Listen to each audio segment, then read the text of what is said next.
On today's episode, we will be chatting with Kate Gunderson, a mechanical and aerospace engineer who works at NASA's Johnson Space Center in Houston, Texas. Kate, how have you been? I follow you on Instagram. I know you're doing a bunch of traveling. What's going on with you these days? Well, I'm great. Thanks for having me on. I feel like life has slowed down quite a bit now because I haven't traveled since I was over in Australia in November and December. But yeah, things have been good. I'm just kind of getting things in order at my house and kind of learning to relax after a hectic end of the year. So yeah. Yeah, I saw that you were in Australia, and I just, your stories and your Instagrams were so funny. What was that experience like? It was really interesting. So yeah, I'll kind of give a quick background on it. We went over. I fly on our aircraft during science missions, and we went over to help them a asteroid sample return mission that was happening over Australia in December. So we went over, and the Australian government didn't give us a waiver. We had to quarantine for 2 weeks in a designated, like, government designated hotel. So we went over a couple weeks early, like 3 weeks early, and we were stuck in this room. And it was a fine hotel; it was fine, but we were stuck in this room for 2 weeks. So I kind of I created a little quarantine cuisine with Kate to kind of make it fun and share with my followers what I was eating. And those were fun. I was like, oh gosh, what is she eating today? And they were so weird looking, but they'd be like regular food. I'm like, okay. And they were all in like a bag in like these tinfoil like containers. Yeah. That is so awesome. That is so awesome. So tell me, working at NASA as an aerospace engineer, that must be honestly life-giving and amazing. Why did you choose to work for NASA? So it kind of goes back to me at a young age, and it's actually the reason I went into engineering was because I wanted to work at NASA. And I remember for the first time I remember wanting to work at NASA was when I was standing in the driveway with my dad one summer night. And I'm from North Dakota, so it's pretty dark. And so you can see a lot of stars. And so we're standing like grade, which I don't know, you're like maybe. But anyway, I remember standing there and being so in awe of just I felt so small in comparison to the rest of the universe, and I wanted to understand how it all worked.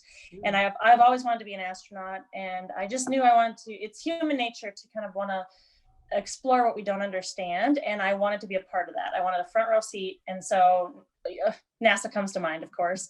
And so when it came time to apply to colleges, I looked online at I really wanted to work in mission control. So I looked at what do mission control specialists generally have degrees in, and they were all engineers. And so I was set. That's what I was going to do. So That is so amazing. I'm not really into earth and space science. That was always my worst area when it came to science. I'd be like, I don't know. I don't Till today I still don't even know the phases of the moon. I don't know the biggest or smallest planets. I don't know any of that. So I definitely commend you. no, But thank COVID, it's definitely a thing. It's ruined a lot of people's lives, and it's changed a lot of people's lives. So I just kind of you. wanted to know, what are some changes that have been made at work, and what does a typical day look like for you these days? Yeah, so the main change that we've experienced is I've now begun working from home. So I finally just like last week got a desk, which I was working like on my couch or at my counter, and it was really difficult. And I learned firsthand how much more productive you can be with a desk. And so I've still been going. I'm considered mission critical. So when there are activities that require me to be on site at the office, I'm allowed to do so, but we're very stringent on, like, we have to tell our boss we're going in. We list who we came in contact with. We wear a mask and use hand sanitizer and everything. So of course we're being safe, but we are taking precautions. And then every time we fly internationally on our airplanes, we generally would receive 2 COVID tests before we go to make sure that we are both of course, negative before we go, because a lot of times we're flying with astronauts or scientists, and we don't want to, jeopardize the mission because somebody got sick. So, of course, we're being very careful. Yeah, so two tests. Is it the nose one or is it the finger prick? Oh, it's the nose, and I've had like 12.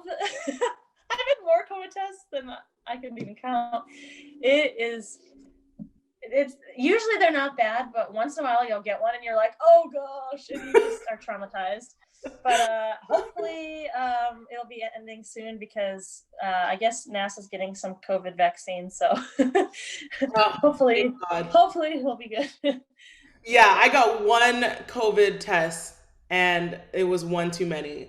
I was sneezing. I just felt so uncomfortable. It was too long. I'm like, I mean, I'm not a doctor, I'm not a nurse, but do we really need to stick it all the way back there for that long to get an accurate test? I don't know. So I was one and done, honestly. No, you know what's crazy? When I was in Australia, they also, when I was in quarantine, they did 2 COVID tests and they went in my throat and then up my nose with the same Q-tip. No, they didn't. No, they didn't. No, they didn't. What? She goes, now we're going up your nose. I'm like, what? It was so gross. New Q-tip, please. Oh I my know. God. I am so sorry. That is like traumatic, honestly. I can't. I can't. I don't want to think about that. But um, so I noticed you received your bachelor's in mechanical engineering from Rochester Institute of Technology, but then you pursued a master's in aerospace engineering from Georgia Tech. What encouraged you to pursue an advanced degree in engineering? Um, well, I always think it comes from the fact that my family is really big on being lifelong learners, and so I've really gotten that instilled that in me at a young age that I'm always curious about learning something new and on to the next, goal. And so I knew as soon as I graduated, I wanted to go ahead and get my master's done, if not a PhD. And of course, I do want to be an astronaut, so some of those advanced degrees are really important. And then my grandpa actually was a college professor. He was an expert on Alexander the Great. So I kind of, and my uncle's a PhD. And so, and my brother's a doctor, my sister's a doctor, my sister-in-law's a doctor. So I'm like, okay, I guess. So like, we just had really instilled in us at a young age that it's really important to always be learning something new so that you're growing and that kind of thing. So that's why I wanted to do it. And so Yeah, what was the most difficult part about those programs? How did you get through? What would motivate you? Because getting a master's, oh, getting a bachelor's, just going through college is tough. But then furthering your education is, and a master's it's a lot. So how did you get through that? What was that like? I'm not gonna lie, I cried like 3 days a week. But my undergrad was tough because it was the first time I had moved away from home. And so I went from North Dakota all the way to New York. I had never lived away from home. And Yeah. so that was challenging because my parents told me, it's $500 for a flight home. Like, you're coming home once a year at Christmas. And I remember always being so upset because I felt like everybody else's parents came to visit them all the time. And I'm like, this is horrible. Like, I feel so lonely. I mean, I had friends, but it just was really challenging every time I went back to school because school was so hard. And Mm. so every time I had to go back, I just felt this like loneliness. But I made it through. And then grad school, of course, was extremely challenging. And it really helped to have, I formed, friendships with kids in my classes or the lab next door. And that really helped me because I could do homework with them or get help if I was struggling with something. So I think that's really important. But yeah, it was tough, but it was incredibly rewarding. And I think honestly, the time I got my master's for free, thank God. Oh, wow. But it was, if I had to pay for it, I would have. And it was the biggest in terms of time and the money I lost by not working at a full-time job at the time. It was the best investment I've ever made in myself because it grew my self-confidence in my technical abilities so much. And of course, I still struggle with that sometimes, but it really changed my life in that way. So Yeah, definitely. And even just working for NASA, like I'm gonna definitely go for it for sure. yeah. What is some advice that you have for women or anyone wanting to enter into STEM and most particularly engineering fields? So my favorite piece of advice that I always share is something my dad said to me because, of course, I've struggled with imposter syndrome like my whole life, pretty much, but especially once I started school. And um, I remember I was really struggling before starting grad school because I had really gotten big on, or not big on social media, but started becoming active on social media. And I remember telling him, like, people always tell me I'm so smart. I'm not that smart. I just work really hard. And he said, Kate, being smart and working hard are the same thing. Mhm. And then I've realized since then that if you're willing to put in the work, no dream you ever have will ever be out of reach. Because I think people really value somebody who's passionate and works hard over somebody who has natural smarts. And so, if you have that drive and that hard work ethic, you will be noticed and you will advance in your career.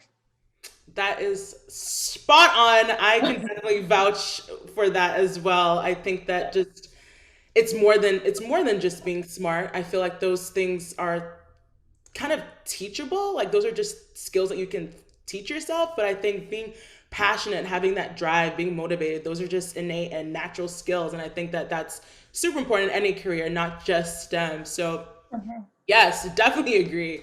What is the most challenging part about your career?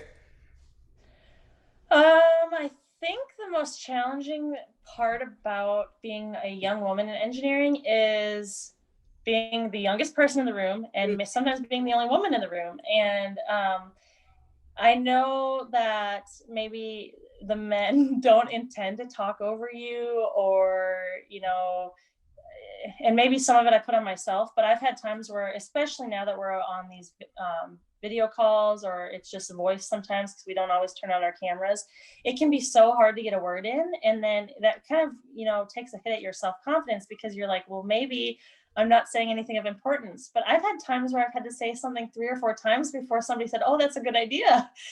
And so I think that's the most challenging part, is just, learning to continue to have the confidence to speak up when you have a good idea and when you have something to add to the conversation. And so that's something I'm always learning how to deal with. And, yeah, that's probably the most challenging thing I've dealt with. Yeah, that's tough. That is something I'm even still trying to figure out. I recently just transitioned into the whole corporate America, working in fields where it's dominated by white men and mostly men. And Yeah. I'm just like, yeah, this is something I'm still having to work on for sure. It's not Yeah. easy. But of course, with any challenge, there's a reward. So what are the most rewarding parts in your career that you've experienced? Oh, well, I don't want to like man bash here at all, because I've had so many times where, I mean, the mission to Australia, I was like the only woman on the airplane, and the pilots were old white men. But it was such an incredible experience, and they even told me, like, we are so lucky to have had you on this mission. And I was troubleshooting some things during the trip, and they were like, we will talk to your boss and tell them how valuable it was to have you on this trip. So just like things where I can use my problem solving skills, or like, for instance, I use the fraction mechanics stuff that I learned in grad school. I use that at my job, and I'm one of the only people who have that special like knowledge in that area. And so when I'm able to, do contribute in that way, it really makes me feel good, and like I'm a valuable member of the team. And so I have loved, having that part of my career. That is so cool. Like just even the fact that they're willing to like go out of their way to like tell your boss or your manager how amazing you are, like that would definitely lift up my spirits as well, for sure. That's awesome. Well, Um, and that's the best thing I think that people can do, is find themselves advocates who will speak up for them, because that's the whole way I got to start flying in the first place. Was there was a guy who I talked to, and I was like, and he had this role that I have now, flying, and I was like, I want to do this so bad, and this is why I would be good at it. And he went into the meeting they had where they were picking a new flight science officer, and he told them, I think Kate would be really good at this. And so that's why it's so important to have advocates. Yeah. yeah, that is so amazing. Oh my, like he really had your back and he was willing to vouch for you and I'm Mhm. all for it, okay? I'm one of those people in the office where like if I see something good or I always give people their flowers and I always try to give them great Mhm. praise reports. I'm willing to do those things. Not because I want it back, but I just feel like people should feel valued no matter what level or where they're from and where they're Yeah. at. And so I think that's super important. Yeah, me too. So lots going on, but what are some goals that you have planned for your future in your career or your personal life? Oh, I have lots. I'm always like, I have too many things on my plate at all times. But I would say my number one goal is I want to be an astronaut. I applied in April and I know they're behind, but I haven't heard a word and I'm kind of freaking out. So I just keep telling myself nobody gets selected on the first try. That's true. That's true. But It could be but I you know though. I'm always hard on myself because I mean the last class had so many young people who were like 29 or whatever, and I'm like, oh my gosh, I'm past my prime because I just turned 29. But no, that's my number one goal is I want to be an astronaut. So that's my top one. And what does that role, what makes that role different from what you're doing right now? Yeah, so my job now is obviously really cool because I get to do all kinds of engineering things while also flying on our airplanes and helping, with that sort of stuff. But I mean, just going to space and being like this big part of humankind's path to discovery, like I mentioned, of why I wanted to be an engineer in the first place. That's what really drives me Yeah. to want to do that. Is you're like a huge part of that contribution, and so I think it would be really cool. Again, more power to you. I don't know how I would feel being an astronaut. I'm afraid of heights. I'm afraid of I'm afraid of things that I don't know. That's just the truth. Let me be Yeah, honest. But that's I'm sure I'm sure when you get more exposed to certain things, you become more understanding. Of course, you gain more knowledge and things are different, but I'm okay down here, okay? So, this we're gonna switch gears a little bit, and we're gonna enter this segment of the show, which is just called "Taking You to School." And in this segment, all we do is we get to know you a little better outside of your career. So, just to start, when you're not working, where can we find you? Ooh, running. I love to run. I run probably 40-ish miles a week. What? Well, I was running a lot less during before COVID, and then I stopped going to the gym, 3 times a week or whatever. So I've been running a lot. It's really, I really picked it up even more. I started in undergrad and picked up even more in grad school because it was really my way to be alone and de-stress from the world and just kind of think, and so or not think. So that's what I like to do on my free time. So, have you ran any marathons? Are you into those things, or is it just more so like therapy and what brings you happiness, or is it actually like competitive for you, or It's kind of funny. I don't think I'm that competitive, but I mm, have run some marathon. I'm competitive with myself, I guess. I've run 4 marathons now. And on my third one, I qualified for the Boston Marathon, which what? yeah, which is, I guess, a big deal for runners, especially. So I ran a 3 hour and 27-minute marathon to qualify. And then, of course, Boston got canceled, or it got postponed and then turned virtual. So I ran the Boston Marathon in Houston, which is kind of historic. But yeah, it was rough because it was the end of the summer. It was really hot. But I'm hoping to run in Boston sometime soon. Yeah, that is amazing. 3 hours. Mine is double that. Okay, I know for a fact I'm gonna need a walk. I'm gonna need to stop. I am not a runner at all, so I commend you. My feet hurt when I run. My back hurts. I think it's because of my posture. I haven't taken the time to really figure out, okay, well, what's good running form, or how should I be running, or how do I run longer distances? Just haven't, and so this is where I'm at, as you It can see. takes time to get comfortable with it. It's a hard thing to It do. is tough. And I think when I think of running, I kind of attribute it to when I was younger and they would make us run in sports like as a punishment. So now like I view running as like some sort of punishment. I'm like, I'm not gonna punish myself. Yeah. Okay? Um, but yeah, if you weren't an aerospace engineer working at NASA, what would you be doing? I hadn't gone to Disney World until I turned like 25. And when I was there at Space Mountain, I was like, this is literally the most magical thing, like in the fashion industry, like for, I don't know, Kate's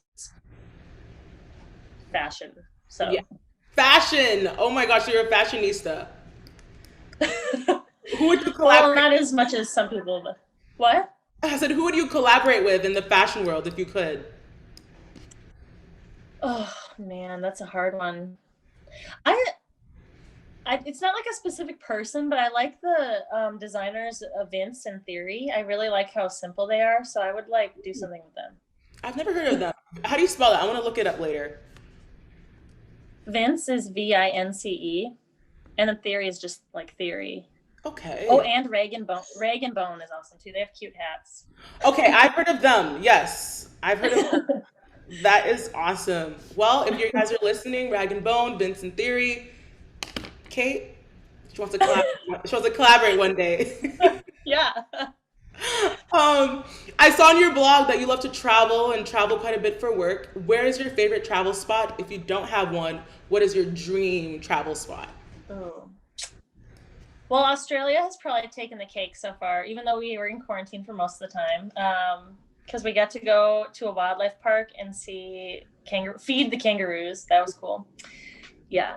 That is awesome. Yeah. But my top travel spot I want to go to probably is either I really want to go to Greece, like really badly. Or like somewhere cool like Tahiti or Bali or like somewhere tropical. That is like one of my dreams too. I want to go to Greece because I used to be, this is so weird, but I used to like think I was like Greek when I was growing up. And Yeah. there's some reason behind my madness, okay? I grew up around like kind of a lot of Greek people because I lived in Canada. And so there's also this one place called Opa's souvlaki spot, and it's basically like obviously a place where you can get souvlaki, and I literally like eat it every weekend. And so okay, I want to go to Greece because I want to eat all the souvlaki I can eat, and weird. That's awesome. I definitely want to go to Greece, and I actually used to live in Bali, which is kind of weird. Yeah, What? I lived there because of my dad. My dad is an engineer, and so we lived there for a little bit.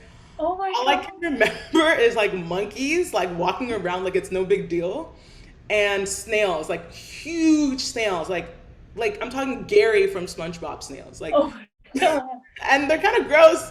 So I don't know if I'd ever move back. I'm scared of animals, so but it's beautiful. I will say it's That is beautiful. so cool. Yeah, I would say we stopped in Guam and Guam is incredible too. I live there too. You lived in Guam? Oh my gosh. I How know do you I've ever lived go in the to most Guam? I've lived in the most That's so random places, girl. Like if we don't have time, but one day we'll have time for sure. But yeah, all the places have been very interesting. yeah. Again, not necessarily would I live there, but interesting. um, so another question: who are the three people that have been most influential to you in your life? Oh man. All right. So number one, it's funny, I'm closer to my mom than I am to my dad, even though they're still married and everything, but I just happen to be closer to my mom. And but my dad has been so monumental in the fact that I went into engineering, I feel like, because I don't know, I always tell people that I think it's really important for dads to support their little girls when they're interested in like very hands-on things, because it's almost like they need that father figure to like show them that it's okay as a girl to do those things that men usually do. And so for me, that was a huge impact on me. And I told you about the standing in the driveway with my dad. And so that's one. And he's very supportive in that way. And then two would be Sally Ride, because I dressed up as her in like, I don't know, second or third grade. And I wore this like snowmobiling like snowsuit, and held like this snowmobiling helmet under my arm, and I taped an American flag to my arm, and I was like, yeah, I'm Sally Ride. So she she was one big influence for me. And then who else? I don't know. um Probably just like my grandparents, because they always really supported me too, and my mom, and just my family, I guess, would be the people who always pushed me to do what I wanted to do, and they stood behind me the whole way. So That's super important. It's one thing having a community, of course, but having family really ground you and give you the foundation and uplift you and support you, that's a whole different feeling. And I think that, like you said, it's super, super important. I know a lot of people will go into certain careers because they feel like they were forced, or they feel like, their parents made them. But in reality, it's like, truthfully, at least I realized that your parents are happy if you're happy, not the other way Mhm. around. You know what I mean? And so Yeah. I think that, like you said, it's important to have that support, and family support is on another level, and it's so much more meaningful and impactful, in my opinion. So that's awesome. Mhm. Um, Yeah. what is one common myth about your profession or field that you want to debunk? Um, Probably that women can't be intelligent and look beautiful at the same time. Wow. Um, Mm, yes. kind of as short and sweet as that, I guess. Yeah, they're not mutually exclusive. You can be both. That's gonna be the quote for when we go ahead and advertise your episode. Okay, just give you a heads up because that is so true, so true, Yeah. so true. I don't know why when you said that I thought of that commercial. I don't know if you remember it. Back in the day, it was like I think it was a Gatorade commercial with like Serena Williams and like Mia Hamm and all those like athletes, and they'd be like, it was like a song. And it was like anything that you can do, I can do better.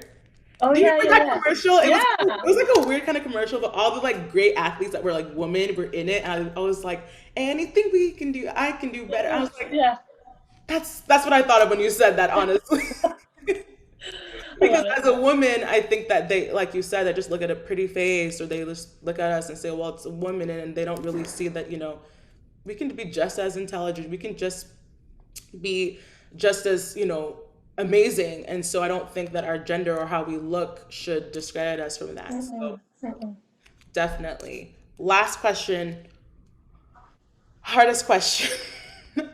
What does schooling the system mean to you? That is a tough one. I would say means so the system is set up to maintain the status quo.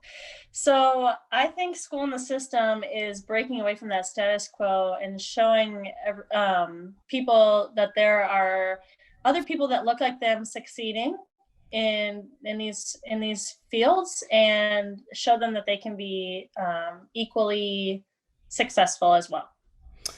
Short, sweet, and spot on. Yes. I guess it wasn't as hard as I thought it would be for you. I'm So like thinking.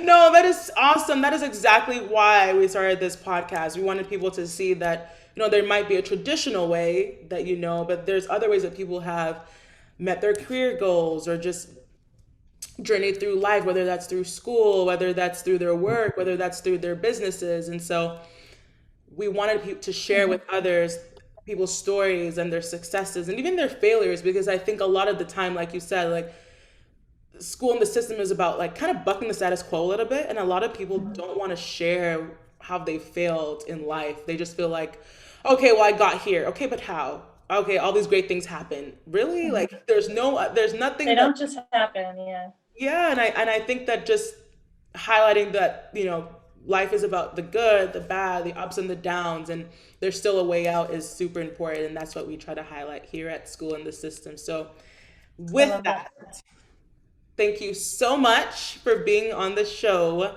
You are so funny. You're amazing, and I'm Oh, thank you. I'm glad that you were able to meet with me and talk with us, because your story is great and it's inspirational, and honestly, you're better than me. So I'm just gonna say that. No. You're Thank you so smarter much. than me, for What? sure. You're smarter Oh, than me for sure. no, no, no. But thank you so much. It's been an absolute pleasure speaking with Yeah, and you. I wish you all the best in all the things that you do.